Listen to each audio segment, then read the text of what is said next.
Will this be a contested convention? It appears that we're headed that way. I don't see very many options that would go down a different path. In that situation, what will you be considering? What types of rules will you be considering? Because right now the rules say that you have to win at least 8 states or 8 different districts in order to be considered. And the only person who's done that so far is Donald Trump.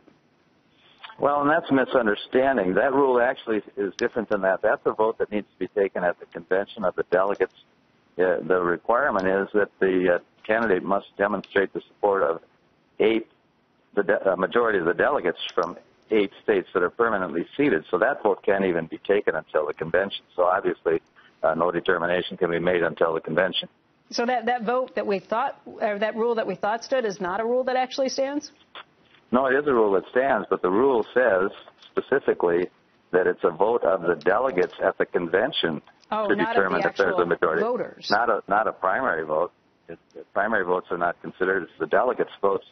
The delegates cannot vote until they're permanently seated, and that's the first action of the convention. So most of the delegates are going to be bound delegates who are required to vote as the voters sent them. I think there's only like 116 unbound delegates. And Gary, maybe you can weigh in and say whether you think things will go, how you think things will go on this first vote if most of these delegates are bound.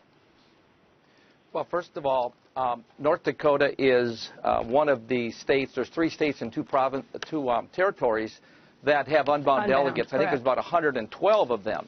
And North Dakota is one. Our convention is in April 1st, and then that'll determine if I'm actually one of the elected delegates that are elected at the convention. But what happens is, let's say Trump gets to 95% or 90% or Ted Cruz. What happens is those unbound delegates have the ability to vote for whatever candidate they want on the first ballot. And that is what could change and give power to those delegates who will be voting on that first ballot. And, of course, once you go to the second ballot, if no one wins with 50%, which is really majority, 50% plus 1, then it's all bets off. Okay, I understand that these are the rules and that there's all kinds of crazy arcane rules that could be voted on between now and then. But, Curly, let me ask you, if Donald Trump heads into the nomination, maybe he's short of the 1237 required, if you give it to someone who has a much lesser percentage of the voters who have actually turned out for these primaries, don't you worry that you are going to just send chaos and anger into the Trump supporters, into the people who feel like their votes don't matter? No, I don't think that's the case. If it would just be understood. We have a problem with the media.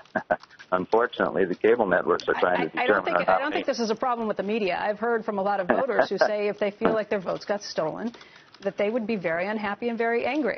I think you're looking at a different situation. I realize these have been the rules, but the last time these rules were put in place was 1976. It's been a long time since then. Yeah, they're still there. Yeah, that's a problem.